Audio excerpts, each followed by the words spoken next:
कतरन ले आकर के छाँट करके धो करके सुखा करके फिर हम एक एक अपने ब्लाउज का पैटर्न खोल खोल करके रातों दिन मैं प्रैक्टिस करती रहती थी। हम जैसे 3 घर 4 घर काम करते थे तो हमको 1000 रुपये मिल जाता था। मुझे ना उस टाइम जॉब से निकाल दिया गया। देन उसके बाद मुझे कुछ समझ ही नहीं आ रहा था कि मैं क्या करूं। अनन्या पांडे को बहुत ही ज़्यादा अच्छा लगा था तो उन्होंने लाइक किया था। देन ओरी ने भी लाइक किया था एंड उसके बाद हमने प्रियंका चोपड़ा की लुक रिक्रिएट करी थी रेड कारपेट वाली, तो उन्होंने इवन मुझे लाइक और कमेंट भी किया था।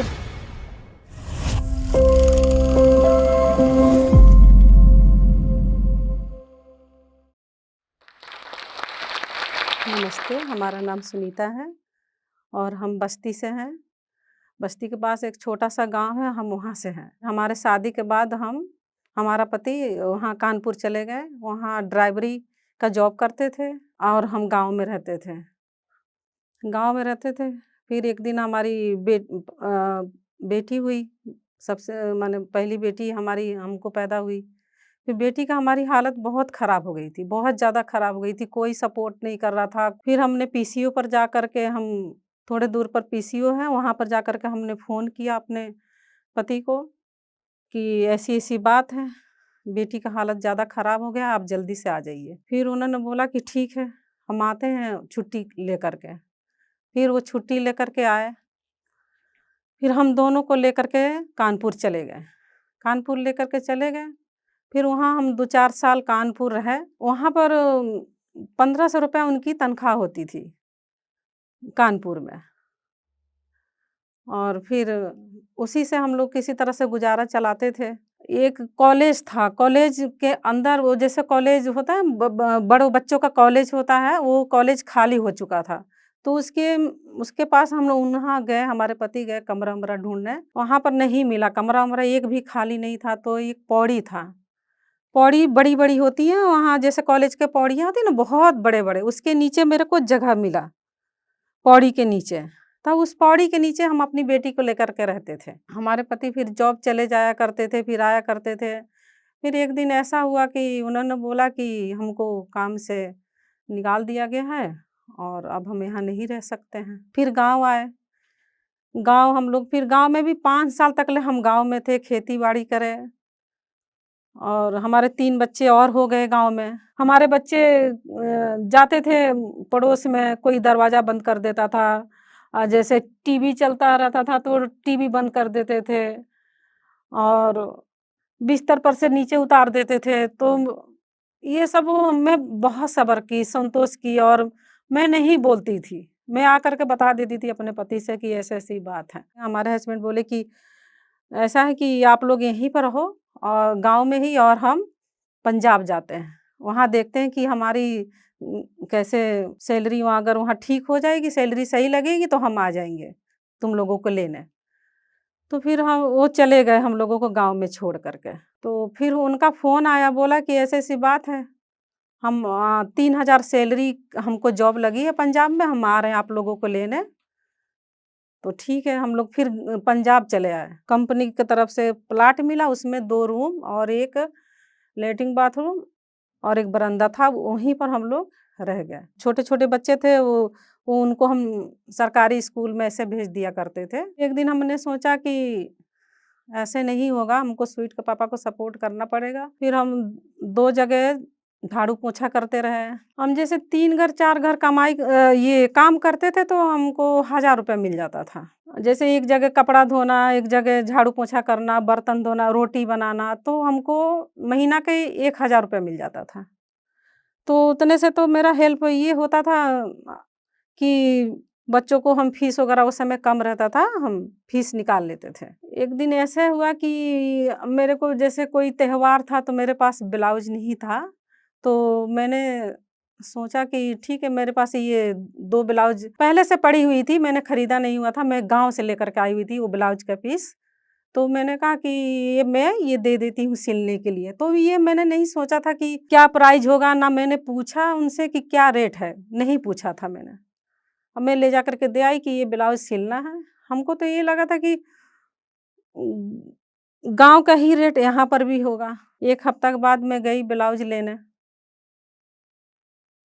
तो उन्होंने बोला कि सिल गया है ब्लाउज़। हमने कहा ठीक है, दे दीजिए। फिर उन्होंने कहा कि ठीक है, ब्लाउज़ आप ले जाओ।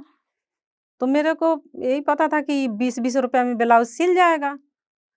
पर उन्होंने नहीं, बोला कि नहीं, ब्लाउज़ 20-20 रुपया का नहीं है, एक ब्लाउज़ 50-50 रुपया का है। हमने कहा मेरे पास तो सिर्फ़ 50 रुपया है। तो फिर वो लेडीज़ माने वो बोली कि आप ऐसा करो कि एक ही ब्लाउज़ लेकर के जाओ और एक ब्लाउज़ छोड़ दो। उन्होंने इस तरह से खींच लिया मेरे हाथ से कि एक एक ब्लाउज़ हमको आप मेरे पास रख दो, या जब पैसा होगा तो आप लेकर के जाना। काला ब्लाउज़ हमने ले लिया 50 रुपए दे कर के, वो ब्लाउज़ हमने उनको वापस दे दिया। हमने कहा जब मेरे पास पैसा होगा तो हम आएँगे लेने, नहीं तो कोई बात ही नहीं है। फिर उसी जिस गली में उन्होंने मेरे को ब्लाउज़ लिया, वहीं से मैंने ठाना कि आज के बाद से हम ब्लाउज़ सीख कर के ही रहेंगे, जो मर्ज़ी हो जाए। तो फिर हमारे प्लाट में कंपनी वालों की तरफ से जैसे वो ट्राली में कचरा वगैरह, ये कतरन वगैरह, कतरनवारी वगैरह ले आकर के ना हमारे प्लॉट में गिरा देते थे। तो हम ऐसा करते थे, वो कतरन को छाँटते थे, फिर उसको अलग-अलग एक-एक कतरन हम करते थे। कभी छोटा पीस मिल जाता था, कभी बड़ा पीस मिल जाता था, और फिर छाँट-छाँट के हम लिफ़ाफ़े में पैकिंग में एक साइड हम रखते थे। सारे बच्चे मिलके हमारे साथ करते थे ये।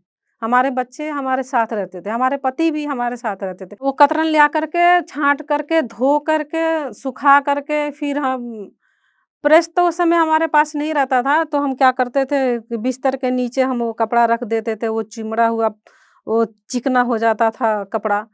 फिर हम उसको कटिंग करते थे। अपने हस्बैंड से बोलती हूँ कि हमको एक मशीन चाहिए। तो वो 700 रुपए की एक हाथ वाली मशीन लेकर के आए खरीद के। उस मशीन से ही फिर मैं एक-एक अपने ब्लाउज़ का पैटर्न खोल-खोल करके, और उस पर कपड़े पर रख कर काट-काट के मैं रातों दिन मैं प्रैक्टिस करती रहती थी, करती रहती थी, हमने कहा जो मर्ज़ी हो जाए, मेरे को सिलना है तो सिलना है। इंची टेप में मेरे को नंबर भी नहीं पता लगता था, लेकिन हमारे बच्चे हमको बताते थे कि मम्मी ये 1 2 3 4 5, ये फिर हमको इन्होंने सिखाया, तो हमने इंची टेप लगाना सीखा। फिर एक-एक पैटर्न खोल करके कपड़े पर रख करके, काट करके, फिर हम सिलाई करते थे। फिर सीखते-सीखते, ब्लाउज़ सीखते-सीखते, फिर मैं अपनी छोटी बेटी को, जो हमारे सालू, उस समय 4 साल के 3 साल के हमारी सालू हो गई थी। फिर हम उसके ऊपर मैं कोशिश करने लगी, फ्रॉक बनाना, सूट बनाना, सलवार बनाना। फिर धीरे-धीरे ऐसे करते-करते मैं हाथ वाला मशीन से करते-करते आज पावदान वाला, सेकंड हैंड पावदान वाला मैंने सिलाई फिर लिया। फिर ये बच्चे बड़े हुए, बड़ी वाली बेटी बोली कि अब मम्मा आप छोड़ दो झाड़ू बर्तन करना, और आपके साथ है अब हम भी हेल्प कराएँगे। तो हमारी बड़ी बेटी ऐसी थी कि उनके भी दिमाग में ये आने लगा कि क्या हम भी मम्मा के साथ हाथ बटाते हैं। तो धीरे-धीरे सूट-वूट सिल कर के, तो उससे फीस निकाल लेती थी, अपने अपना भी, अपने भाई-बहन का भी। फिर मेरे को उन्होंने बोला अब मम्मा काम नहीं करोगे, आप रहने दो। फिर मैंने काम छोड़ दिया। सालू ने, मेरी छोटी बेटी, इन्होंने बोला कि मम्मा मेरे को ये ड्रेस चाहिए पूरा दीपिका पादुकोण वाला। हमने कहा कि ठीक है बेटा, आप मोती लेकर के आओ मार्केट से। तो ये फिर मोती लेकर के आए मार्केट से। फिर हम बनाना स्टार्ट करें।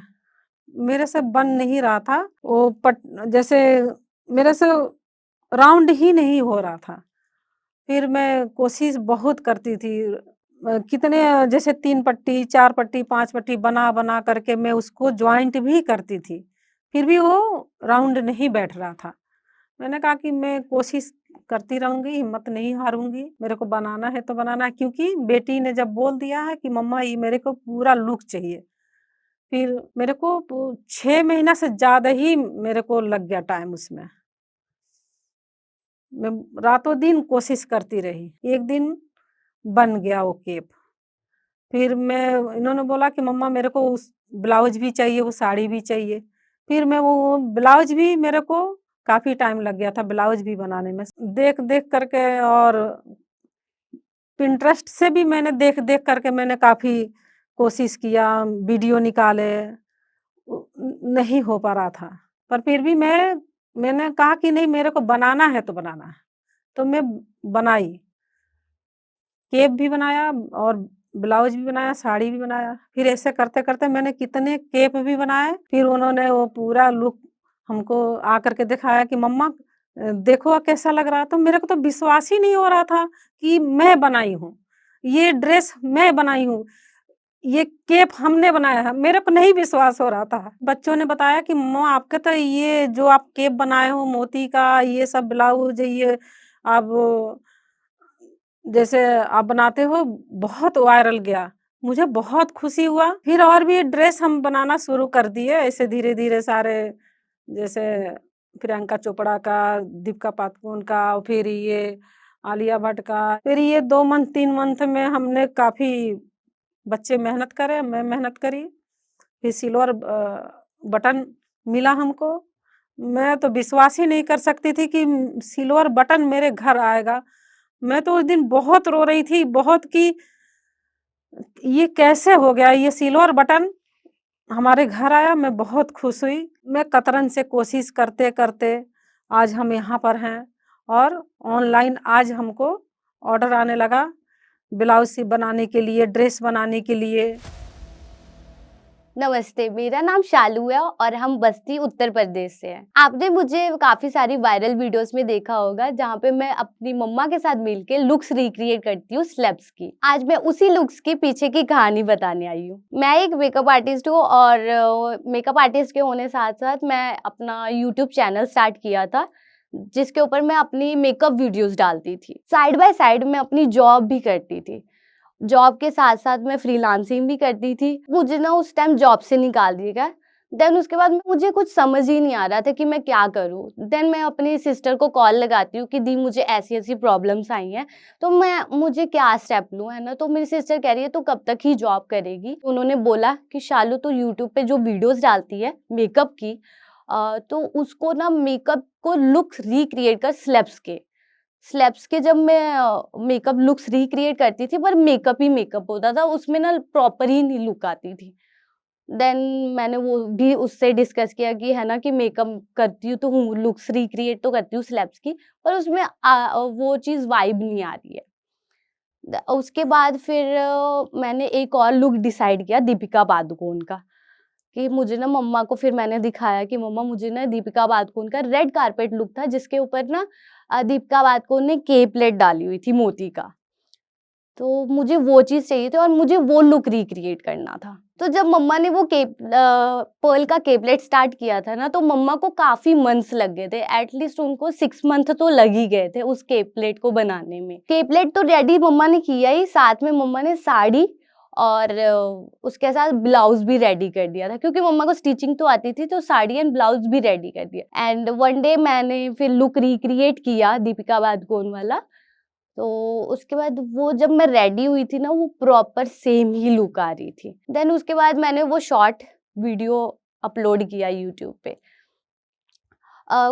उसके फ्यू डेज़ बाद मतलब कुछ दिनों बाद मैंने देखा कि मेरे सब्सक्राइबर बढ़े हुए थे। मैंने कहा कुछ तो हुआ है, चेंजेस कुछ हुए हैं, सब्सक्राइबर बढ़े हुए हैं। मेरे थे और उस सब्सक्राइबर से बढ़ने से पहले मेरे 10 के सब्सक्राइबर थे। तो जब हमने ना दीपिका पादुकोण की जो लुक्स हमने रिक्रिएट करके पर्ल केपलेट डाला था ना, तो उसके बाद काफ़ी लोगों ने मुझे कमेंट करके बोला कि दी इसमें ब्लैक गोल्डन भी बना के देखो, ट्राई करो। तो हमने ना ट्राई किया गोल्डन एंड ब्लैक वाला। तो उसके बाद जब मैंने गोल्डन वाला केप डाला वो तो टॉप में ही चली गई थी, किसी को बिलीव ही नहीं हो रहा था कि गोल्डन में भी इतना अच्छा लगेगा। तो वो बहुत ही ज़्यादा वायरल गई और अभी भी वायरल ही जा रही है। उसके बाद जब मैंने देखा जब मैंने ये पर्ल केपलेट वाली वीडियो डाली थी उसके बाद 14 के हुए थे, तो मैंने देखा कौन-सी वीडियो ज़्यादा वायरल जा रही है। तो मैंने देखा पॉपुलर में जाके देखा तो मेरी जो दीपिका पादुकोण वाली वीडियो थी वो ज़्यादा वायरल हो रही थी। उसके बाद देन मैंने और मम्मा ने लुक्स रिक्रिएट करने स्टार्ट कर दिए थे स्लेब्स के। जितने भी स्लेब्स के थे उनके रेड कारपेट वाले लुक्स ज़्यादा हमने रिक्रिएट किए। उसके बाद ना हमने जो इंस्टाग्राम पे जो भी लुक्स रिक्रिएट किए थे स्लेब्स के वो पोस्ट करने स्टार्ट किए। पहला हमने अनन्या पांडे का डाला था तो अनन्या पांडे ने देखा था हमारी पर्ल ड्रेस वाली, है ना? तो अनन्या पांडे को बहुत ही ज़्यादा अच्छा लगा था तो उन्होंने लाइक किया था, देन ओरी ने भी लाइक किया था। एंड उसके बाद हमने प्रियंका चोपड़ा की लुक रिक्रिएट करी थी रेड कारपेट वाली, तो उन्होंने इवन मुझे लाइक और कमेंट भी किया था। ये सब चीज़ें ना हमारे लिए न्यू थी। आपने तो मुझे हमेशा लुक रिक्रिएट करते हुए देखा है, बट जो मुझे अभी लाइफ मिली है वो मेरे मम्मा के ही द्वारा मिली है। उनकी जो 6 महीने की मेहनत थी ना, उन्होंने मुझे पहचान दी।